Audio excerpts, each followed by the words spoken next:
Global market, പ്രത്യേകിച്ചും US മാർക്കറ്റിൽ മികച്ച റിക്കവറി വന്നതിൻ്റെ പശ്ചാത്തലത്തിൽ ഇന്ത്യൻ മാർക്കറ്റിലും ഇന്നൊരു ഗ്യാപ്പ് അപ്പ് ഓപ്പണിംഗ് വേണം നമ്മൾ പ്രതീക്ഷിക്കാൻ.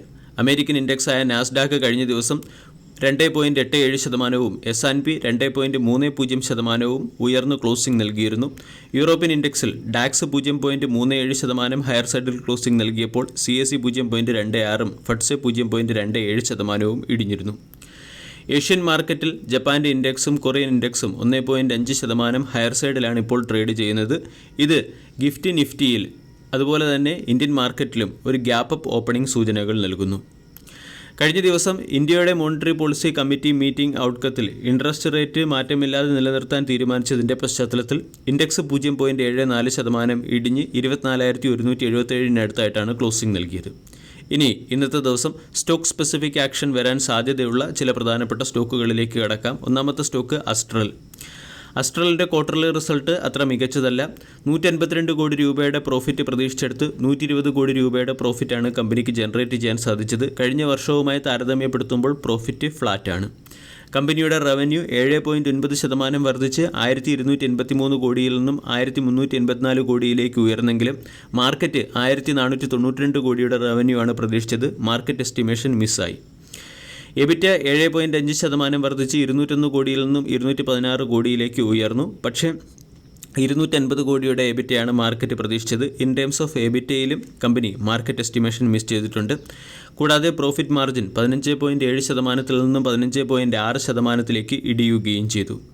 LICയുടെ ക്വാർട്ടർലി റിസൾട്ടിൽ നെറ്റ് പ്രീമിയം ഇൻകം 16% വർദ്ധിച്ച് 1.14 ലക്ഷം കോടിയായി മാറി. നെറ്റ് പ്രോഫിറ്റ് 9% വർദ്ധിച്ച് 10,544 കോടിയായി മാറി. ആനുവലൈസ്ഡ് പ്രീമിയം എക്വലന്റ് 11% വർദ്ധിച്ച് 19,137 കോടിയിൽ നിന്നും 21,180 കോടിയായി മാറി.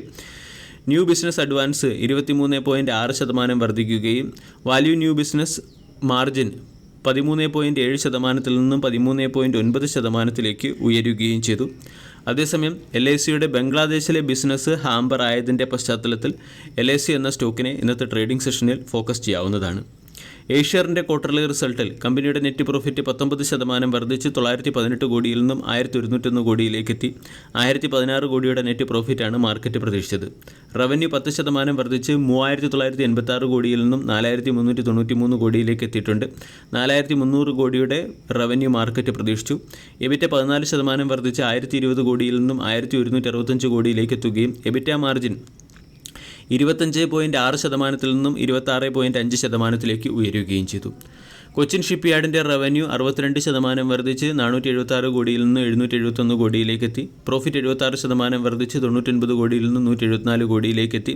എബിറ്റ് 124% വർദ്ധിച്ച് 79 കോടിയിൽ നിന്ന് 177 കോടിയിലേക്ക് എത്തി.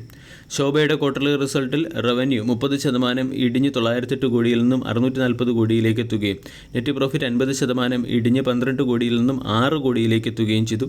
എബിറ്റ് 15% ഇടിഞ്ഞ് 65 കോടിയിൽ നിന്നും 55 കോടിയിലേക്ക് എത്തുകയും എബിറ്റ മാർജിൻ 7% നിന്നും 8.6% ഇടിയുകയും ചെയ്തു.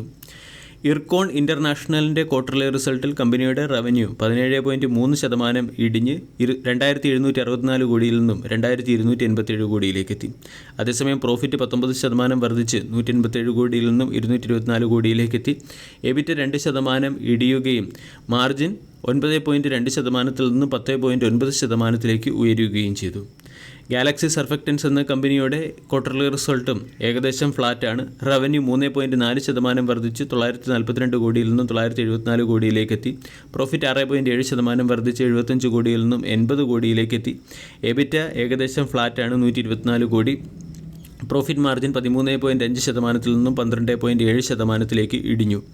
PSU കമ്പനികളായ കോൺകോറിൻ്റെ ക്വാർട്ടർലി റിസൾട്ടിൽ നെറ്റ് പ്രോഫിറ്റ് 7% വർദ്ധിച്ച് 242 കോടിയിൽ നിന്നും 260 കോടിയിലേക്ക് എത്തി. റവന്യൂ 9% വർദ്ധിച്ച് 1,923 കോടിയിൽ നിന്നും 2,103 കോടിയിലേക്ക് എത്തുകയും എബിറ്റ് 11% വർദ്ധിച്ച് 396 കോടിയിൽ നിന്നും 441 കോടിയിലേക്ക് എത്തുകയും ചെയ്തു. എബിറ്റ മാർജിൻ 20.6% നിന്നും 20.9% ഉയർന്നു. സെയിൽ എന്ന കമ്പനിയുടെ നെറ്റ് പ്രോഫിറ്റ് 62% ഇടിഞ്ഞു. 212 കോടിയിൽ നിന്നും നെറ്റ് പ്രോഫിറ്റ് 81 കോടിയിലേക്കാണ് ഇടിഞ്ഞത്. 312 കോടി രൂപയുടെ എക്സെപ്ഷണൽ ലോസ് വരുത്തിയതിൻ്റെ പശ്ചാത്തലത്തിലാണ് കമ്പനിയുടെ നെറ്റ് പ്രോഫിറ്റ് ഇടിഞ്ഞത്. റവന്യൂ 1.5% ഇടിഞ്ഞ് 24,359 കോടിയിൽ നിന്നും 23,998 കോടിയിലേക്ക് എത്തുകയും ചെയ്തു. എബിറ്റ 35% ഇടിയുകയും എബിറ്റ മാർജിൻ 6.8% നിന്നും 9.3% ഇംപ്രൂവ് ആവുകയും ചെയ്തു. ഓയിൽ ഇന്ത്യയുടെ ക്വാർട്ടർലി റിസൾട്ട് മോശമാണ്. നെറ്റ് പ്രോഫിറ്റ് 14% ഇടിഞ്ഞ് 2333 കോടിയിൽ നിന്നും 2015 കോടിയിലേക്ക് എത്തി. റവന്യൂ 8% ഇടിഞ്ഞ് 9147 കോടിയിൽ നിന്നും 8120 കോടിയിലേക്ക് എത്തുകയും എബിറ്റ 4% ഇടിഞ്ഞ് 3261 കോടിയിൽ നിന്നും 3142 കോടിയിലേക്ക് എത്തുകയും ചെയ്തു. എബിറ്റ മാർജിൻ 35.7% നിന്നും 38.7% ഉയർന്നു. പൊതുവെ PSU കമ്പനികളുടെ ക്വാർട്ടർലി റിസൾട്ട് അത്ര മികച്ചതല്ല. Bajaj consumer care, Bharat dynamics, Berger paint, Cholamandalam finance holding, Concord biotech, electronic smart India, engineers India, general insurance corporation of India, jubilant food work, Kolte Patil developers, prism Johnson തുടങ്ങിയ കമ്പനികളുടെ ക്വാർട്ടർലി റിസൾട്ടാണ് ഇനി പുറത്തു വരാനുള്ളത്. ഇന്നത്തെ ട്രേഡിംഗ് സെഷനിൽ പുറത്തു വരുന്നത്. ഇനി മറ്റ് ചില പ്രധാനപ്പെട്ട സ്റ്റോക്കുകളിൽ വന്ന ലേറ്റസ്റ്റ് അപ്ഡേറ്റിലേക്ക് കടക്കാം. ഒന്നാമത്തേത് ഗെയിൽ രാജസ്ഥാൻ രാജ്യ വിദ്യുത് ഉത്പാദൻ നിഗം എന്ന കമ്പനിയുമായി ചേർന്ന് പവർ പ്ലാന്റ് ഓപ്പറേഷന് വേണ്ടി ഒരു മെമ്മറാൻഡം ഓഫ് അണ്ടർസ്റ്റാൻഡിങ്ങിൽ ഒപ്പുവെച്ചിട്ടുണ്ട്. ബംഗ്ലാദേശിൽ LIC അതിൻ്റെ പ്രവർത്തനങ്ങൾ പാർഷ്യലി റെസ്യൂം ചെയ്തിട്ടുണ്ട്. അതേസമയം ബംഗ്ലാദേശിലെ പ്രവർത്തനം നോർമൽ ലെവലിൽ എത്തിയിട്ടില്ല എന്ന് കമ്പനി അറിയിച്ചു.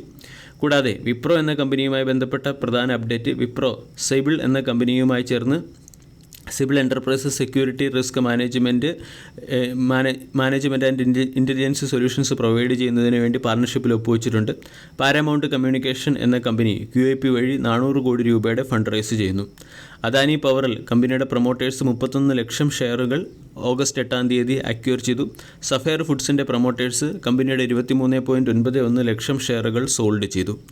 വീഡിയോ എല്ലാവർക്കും ഇഷ്ടമായി എന്ന് വിശ്വസിക്കുന്നു. Thank you.